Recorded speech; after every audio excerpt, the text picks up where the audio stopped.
You know what's strange? Right now, as you're watching this video, there's a very real chance your body is running low on water, and you have absolutely no idea. Not because you forgot to drink. Not because you're being careless. But because something changed inside your body after the age of 60, and nobody told you about it. And I don't mean that in a dramatic way. I mean it in a very specific, very real, biological way. There is a signal inside your body, a signal you've relied on your entire life to tell you when to drink, and that signal gets quieter as you get older. It fades. It dims. And for millions of people over 60, it stops working the way it used to entirely. That signal is thirst. And before you think, well, I drink when I'm thirsty, so I'm fine, that's exactly what I want to talk to you about today. Because that logic, which worked perfectly well when you were 30 or 40, can work against you now. The rules changed. Your body changed. And most people don't find out until they're sitting in a doctor's office being told their kidneys are under strain, or that their blood pressure medication isn't working the way it should, or that the fatigue they've been feeling for months isn't just getting older. So today we're going to cover 3 things. First, the 3 signs that you are already dehydrated right now, signs that most people over 60 mistakes for normal aging. Second, a simple self-test you can do in the next 30 seconds, right where you're sitting, that will tell you something your thirst reflex no longer can. And third, 2 drinks that hydrate your body better than plain water, because a lot of people over 60 find plain water difficult to drink in large amounts, and there are smarter options that work with your body instead of against it. Stay with me through all of this, because the part about what dehydration looks like in the body, not the textbook version, but the real version that shows up in everyday life, that part surprises most people. And it matters more than most of us realize. Let's start at the beginning, because understanding why this happens makes everything else make sense. When you were young, let's say in your 20s or 30s, your body had a very efficient early warning system for hydration.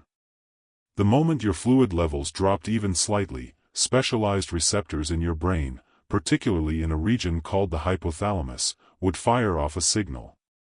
That signal traveled through your nervous system and arrived as a clear, unmistakable sensation, thirst. You felt it. You drank. Balance was restored. It was automatic. It was reliable. You didn't have to think about it. But here's what happens as the body ages. Those same receptors in the hypothalamus become less sensitive over time. The threshold for triggering the thirst response rises.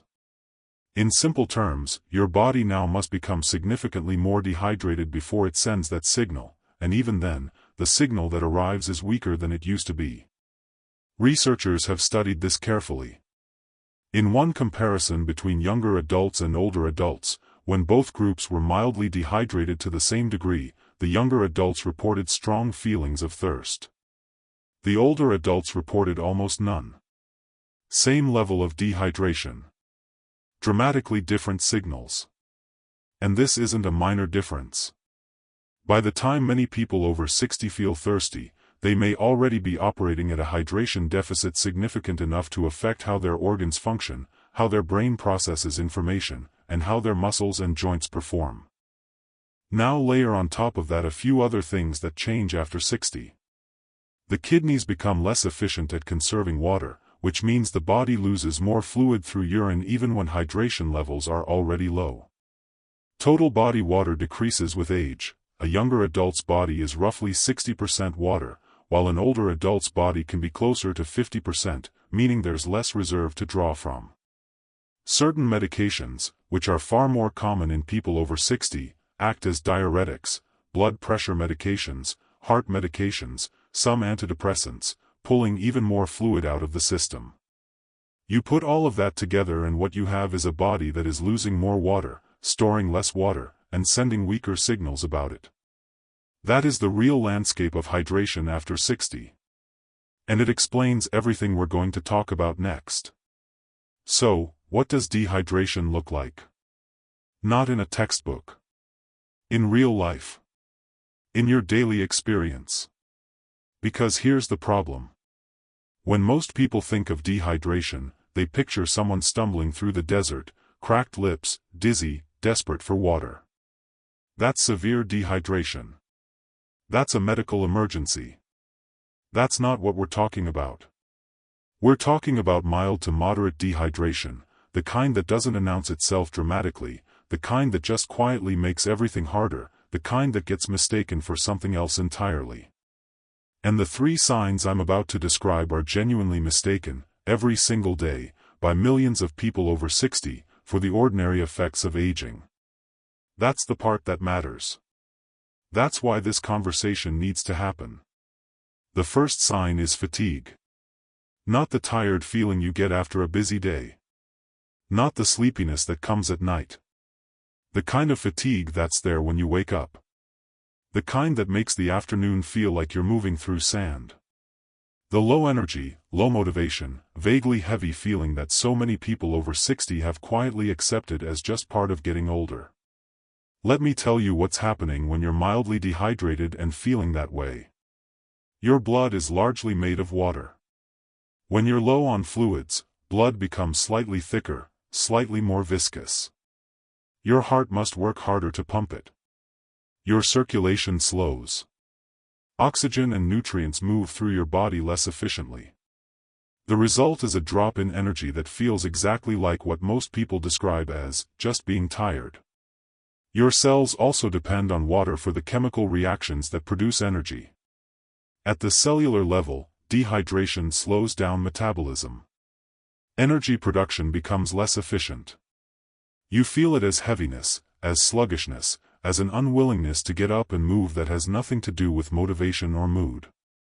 And here's the part that often surprises people. Research has shown that a fluid loss of as little as 1 to 2% of body weight, that's barely perceptible, barely measurable, is enough to cause meaningful drops in physical performance and feelings of fatigue.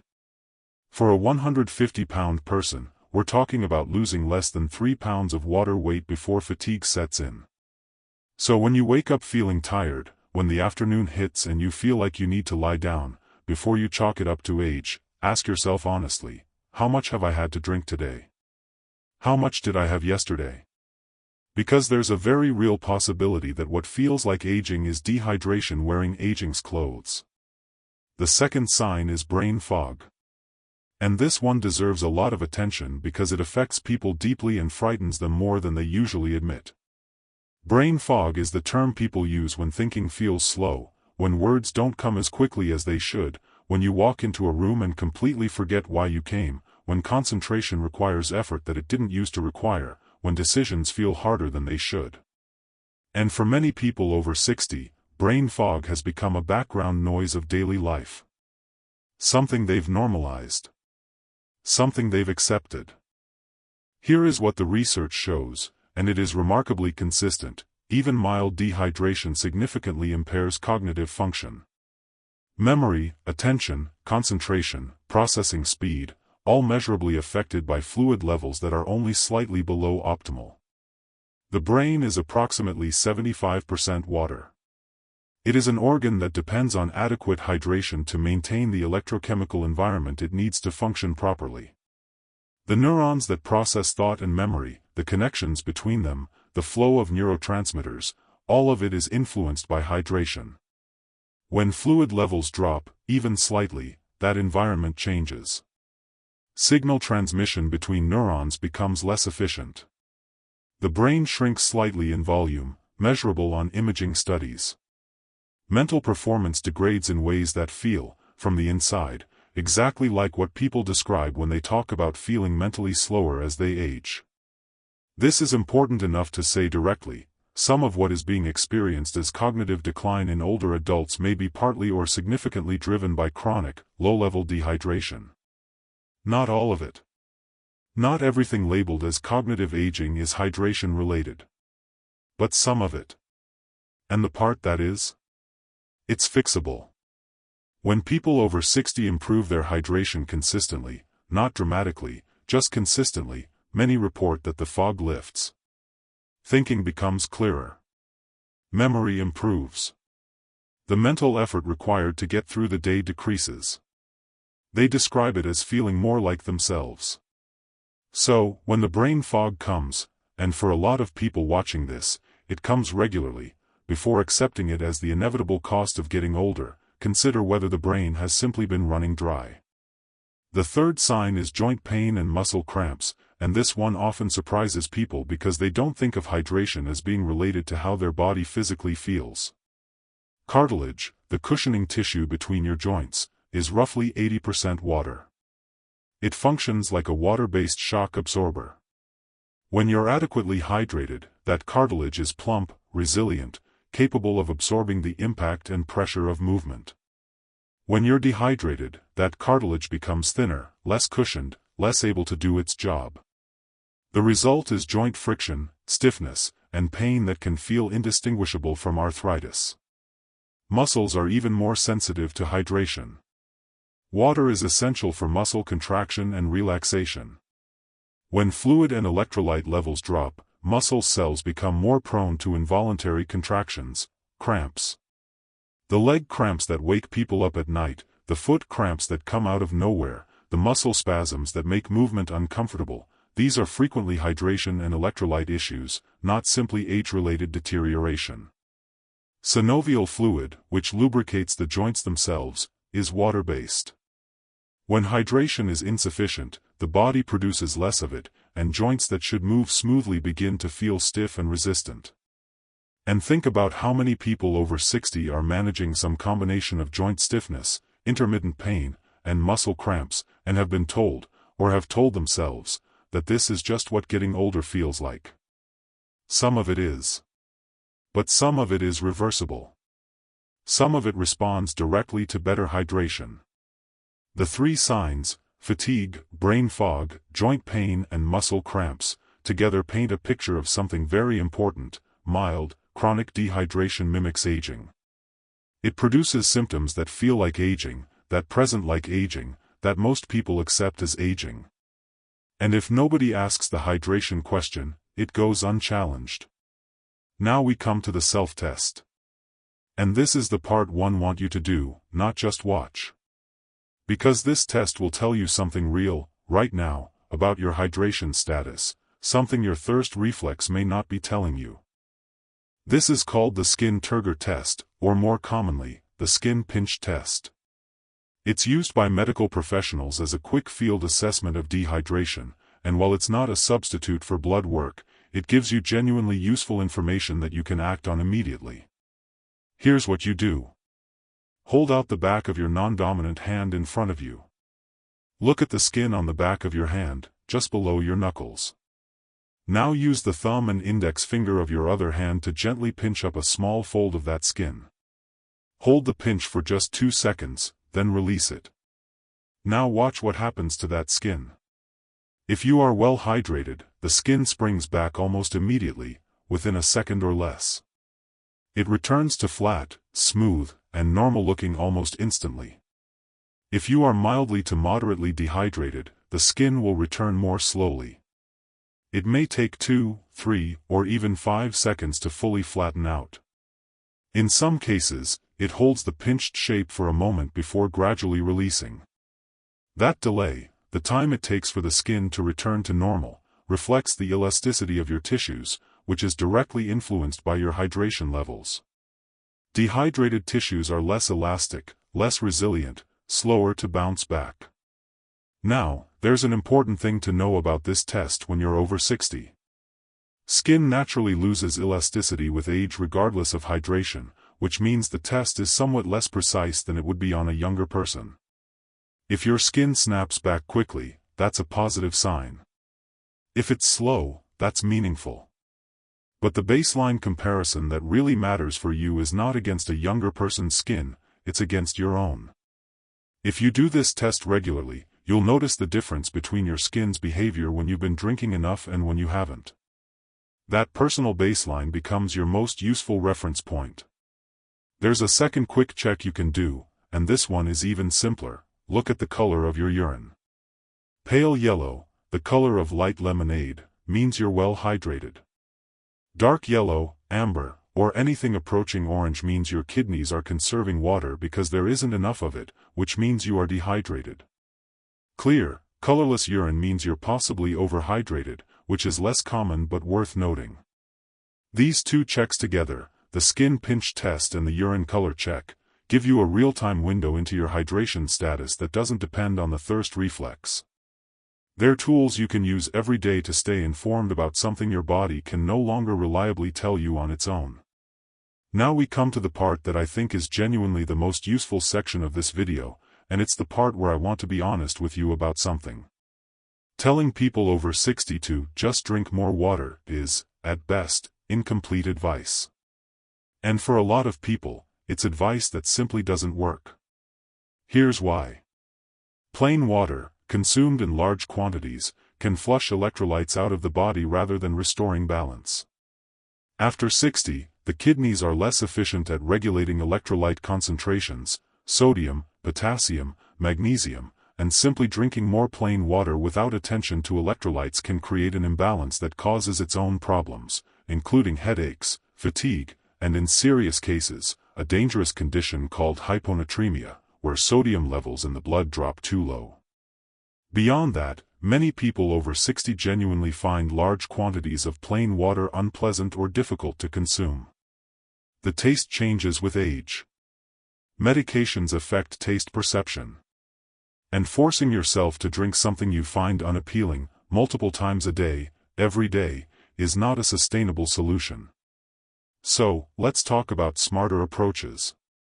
Let's talk about two categories of options that hydrate your body more effectively than plain water alone, and a whole category of foods that deliver hydration in a form many people find much easier to consume. The first drink better than plain water is water with electrolytes, but let me be specific about what I mean, because there's a big difference between doing this well and doing it badly. Electrolytes are minerals that carry an electrical charge and are essential for virtually every function in the body.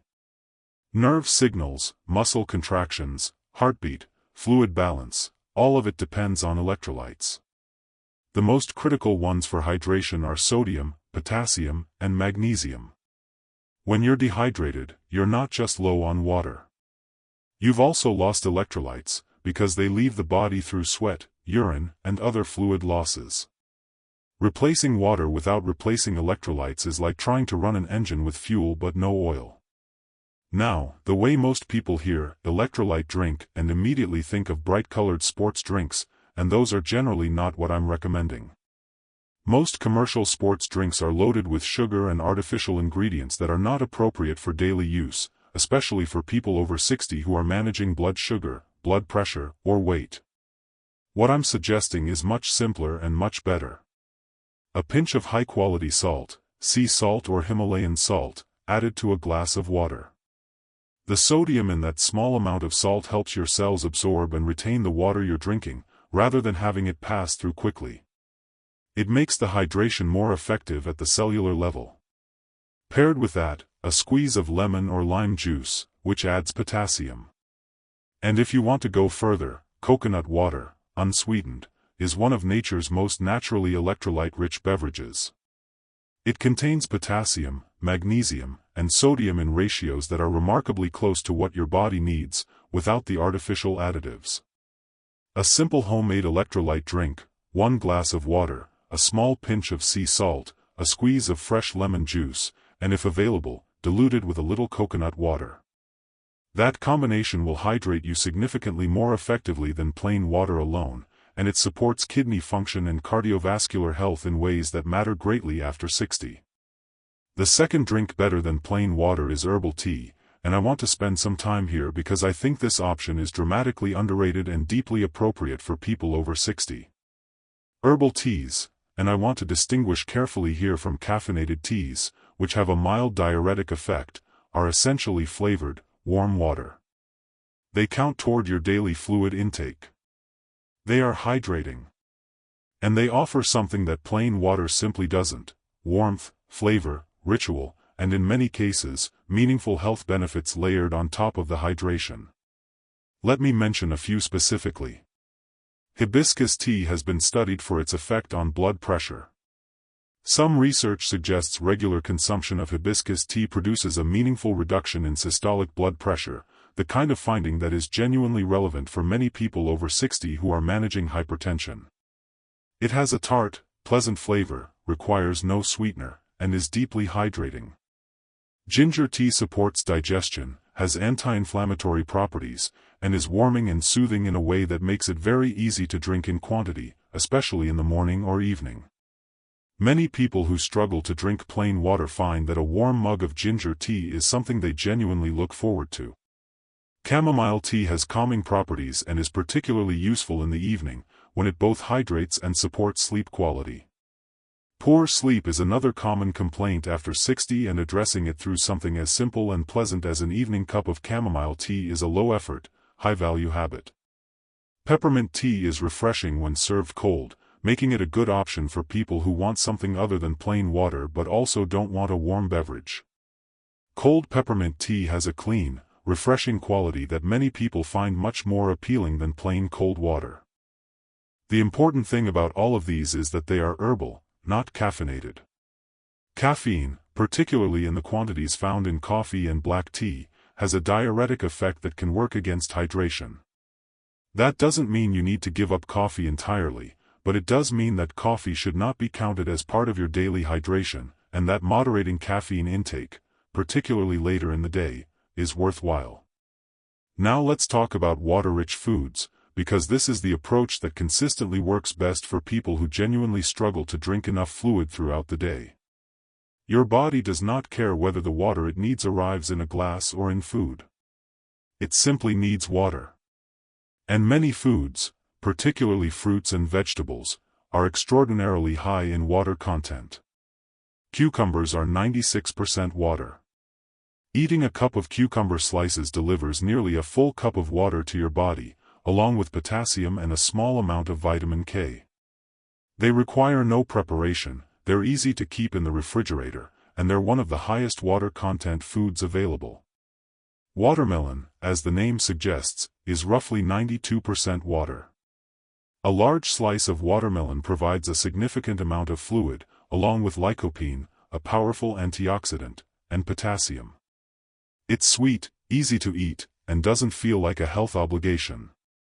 Celery is 95% water and contains natural sodium, potassium, and other electrolytes in addition to its water content. It is a genuinely hydrating food in the most complete sense.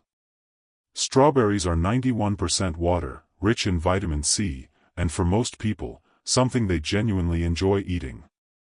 Oranges are approximately 87% water and come naturally packaged with potassium and vitamin C. Tomatoes are 94% water. Lettuce and leafy greens are between 92 and 96% water. Soups and broths, particularly homemade soups or low-sodium broths, are almost entirely water-based and represent one of the most comforting, accessible ways to increase fluid intake. The practical approach that works for many people over 60 is to think about hydration not as a separate task, several glasses of water to track and consume, but as something woven throughout every meal and every snack. A breakfast that includes fresh fruit. A lunch that includes a salad or soup. An afternoon snack of cucumber or watermelon. An evening that includes a warm cup of herbal tea. By the end of a day structured like that, a significant portion of your hydration needs have been met through food and enjoyable beverages, without requiring you to force yourself to drink glass after glass of plain water.